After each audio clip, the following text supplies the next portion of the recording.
Bougane wax na fan yii ne am na comme écho que ne Ousmane Sonko am na lu muy préparé pour seen liste bi. est-ce que Bougane c'est un politicien, Ousmane Sonko c'est un politicien, donc il y a une exploitation politicienne de.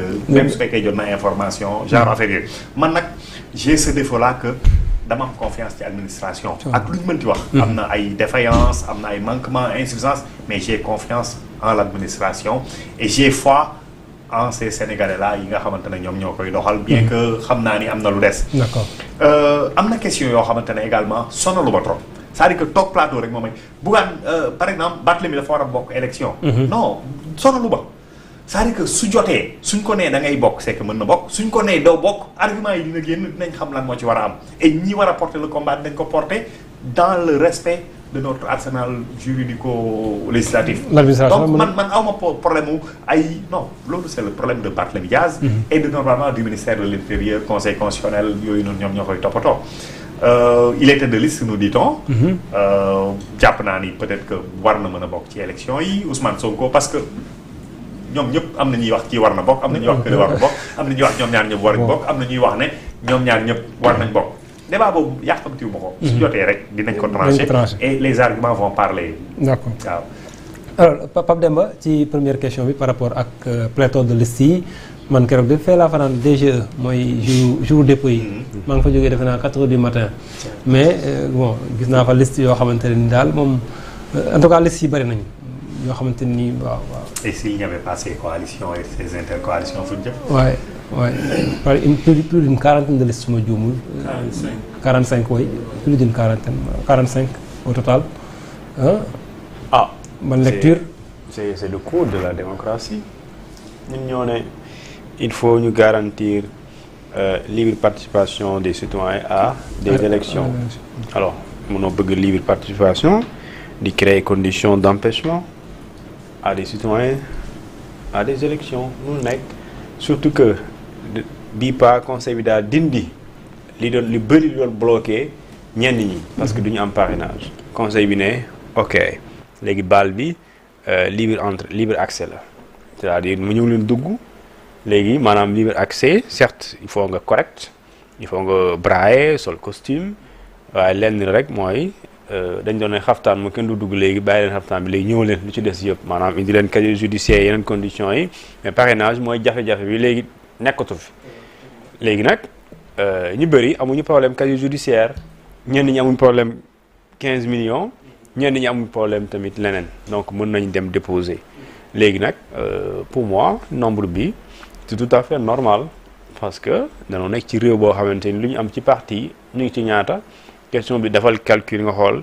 parmi les 45 ñaata ñoo ci nekk entité indépendante ñu ci ëpp ci parti politique lañ jógee ay mouvement coalition dajaloo donc léegi nag c'est tout à fait compréhensible que moo am nga am plus de 300 partis nga am 45 listes c'est tout à fait compréhensible. En 2017 quand on avait les 47 ça avait créé une grosse polémique. mais même da koy bu ñu wax sax ne à l'époque nguur gi amoon na lu mu ci joué. mais li ngay comprendre aussi ñaata la ñuy coûter en termes d'impression. mais nga baal ma en 2017 nga baal ma en 2017 rappelle-toi nguur gi lan lañ doon wax que dañu war a xool le nombre de partis politiques ak yooyu noonu. mais xoolal le ministre de l'intérieur de l'époque je crois que c'était Aly Ngouille Ndiaye. waaw moom moo porté woon loolu. xoolal Amadou Ba xoolal dans le gouvernement de 2017 ñaata ñoo ci génn créer parti ou mouvement. gëmuñ li ñuy wax. gëmuñ il faut exister coûte que coûte. les hommes même ministre boobu ngay wax même ministre boobu ngay wax sax créé na parti boobu. créé na parti tout récemment waaw moom laay wax. créé na parti Amadou mi ngi waaj a créé te dem na ba assemblée di wax naan il faut nationaliser les partis politiques. ak yooyu noonu. mais gëmuñ ko. finalement. non gëmuñ ko. dañuy wax noonu rek maa fi nekk voilà. pour la former gëmuñ ko. ñu ko gëmoon dañuy làqatu ci ginnaaw benn parti. maintenant le cas Barthélémy Dias yow amoo ci lenn looy kii. lan laa ci am yow c'est-à-dire que Sénégal ñun tamit dañuy bëri jaaxam léegi Barthélémy la mooy problème bi. pour certains condamnation. waaw mais Barthélémy bon foofu man dama am problème foofu peut-être. Yaxya dina ma ci xaw a gën a mën a leeral mais dama jàpp man Barth dañ ko condamné définitivement en décembre 2022 si on applique les dispositions des articles 29 et 30 su ma juumulee du code électoral en principe pour 5 ans warul feeñ warul nekk ci fichier bi dañ ko ci war a génnee. En principe donc ça c'est une condition. Donc ça veut dire que si Barth a voté élection présidentielle 2024 donc il est dans les listes, les fichiers. Alors que boo jëlee selon le conseil constitutionnel lu mu wax nee na dañuy reconduire le fichier bi ñu demoon ci élection kon jàppal ne loolu conseil bi décidé loolu sauvé na ko parce que mënoo ko ci génnee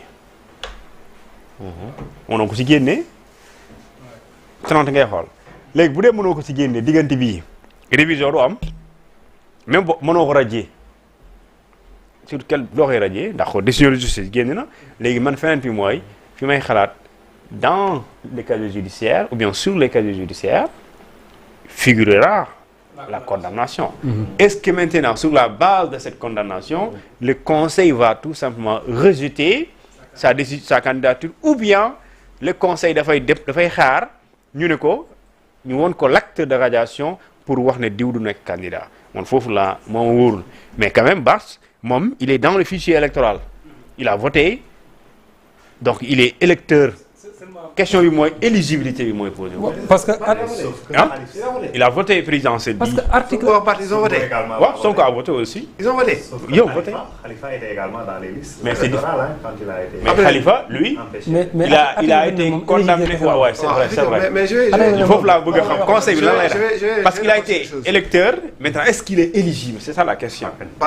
Normalement ñaari. 29 ça waaw 29 mi ngi noonu. 30 mi ngi noonu. Donc sur ce cas déjà nekk tête de liste ne veut pas dire forcément nekk candidat nekk candidat tête de liste ne veut pas dire mais jubluwaay bi mu nekk candidat effectivement mais pour le cas donc je pensais qu'ils n'avaient pas voté parce que normalement il doit pas être éligible non mais attends nekk tête de liste ne veut pas dire être candidat être candidat validé nga bëgg a wax effectivement su la mën nañ la génn mën na génn après c'est candidat à la candidature voilà. Mais pourquoi actuellement il n'est pas éligible moom Barth. Bon en principe il doit pas être éligible ñoom ñaar ñëpp. Selon la loi. Selon la loi parce que ñoom ñaar ñëpp c'est comme maa ko fi doon wax keroog Sénégal dans les ci période campagne bi. Ousmane Sonko su dee condamnation amnistie bi daf ko yóbbu. Amnistie bi mënu ko yóbbu. non diffamation wax loolu également non mais la diffamation sànq am na ko fi est une affaire purement privée. qui relève de l'ordre du droit privé. c'est pas une affaire publique kon xanaa période boobu ñu def diffamation yëpp amnistie bi da leen di laal donc mon problème se situe bu ñu fàtte ne code général des collectivités territoriales j'ai oublié l'article mënul dindi Barth ci mairie Dakar mais 35 mais mën na ko dindi ci assemblée nationale. moom Barth sax la avoué lui-même. il fallait que lui-même l'avait avoué. waxoon na ne moom avoué woon na ko ne woon na moom waxoon na ko clairement waaw ba mu ne moom honnêtement moom je reste très objectif mais mairie moom mënuñu ko dindi ñu bëri nag ñuy foogoon mënoon nañu ko dindi mais mairie mënuñu ko dindi par contre il n'a pas été condamné pour crime. Non par contre le code dit si on vous condamne pour crime effectivement alors que Barth a été condamné pour cause de blessure ayant entraîné la mort d'une personne. Donc fii nii par contre il suffisait juste d'une lettre du ministre de la Justice. Effectivement pour mu ñàkk mandat. Mais en principe c'est ce que je disais avant les élections normalement il revient au juge normalement dans les pays normaux muy def sa déchéance de droit civique moo juge moo ko war a def mais fii nii dañuy dem référé wu ci code c'est-à-dire ay textes subsidiaires condamnation subsidiaire mooy tax doo mën nekk candidat te loolu pour man dañ ko war a dindi parce que les politiciens l'utilisent c'est pour le cas d'Ousmane Sonko. Karim Wade le ministre de la Justice s'était précipité pour dire que même Khalifa Sall le juge condamné même Khalifa Sall donc la déchéance de droit civique aujourd'hui si juge moo ko war a prononcer mais pas la création de texte mais en principe je sais pas s'ils ont voté ou pas mais normalement ils ne doivent pas être éligibles. D'accord. Ils ont voté quand même. Ils ont voté. Sur les casiers judiciaires en tout cas justice boobu day bind ne Barth condamné nañ ko pour léegi ndax conseil constitutionnel dafay basé wu ci casier judiciaire mention boobu wala dafay xool sur la qualité d'électeur de Barthélémy Dias pour mu valider sa candidature en tout cas bu dee ci qualité électeur lay basé wu day valider mais su dee day basé wu ci condamnation bu figuré ci casier judiciaire bi mën na ko invalider. D'accord alors Senghane ci point boobu d'abord ci sur la polémique bi judd ci investiture Barth mais aussi mënuñu nekk candidat bëggoon naa la dégg également ci mënuñu nekk ñoo ci catégorie. c'est catégorique. Le code dit ne allez-y. doit pas être inscrit sur la liste électorale pendant un délai de 5 ans à compter de la date de laquelle la condamnation est devenue définitive. Ces jours bi date bi condamnation bi définitive mënatoo leen boole ci Mais liste. maintenant, c'est parce qu'ils sont radiés qu'ils ne sont pas sur la liste. En tout Léegi cas, nag pour qu'ils soient radiés, par exemple, ce code là c'est la nouvelle version. c'est la dernière version. waaw 2023. Léegi pour qu'ils soient radiés, pour qu'ils soient radiés,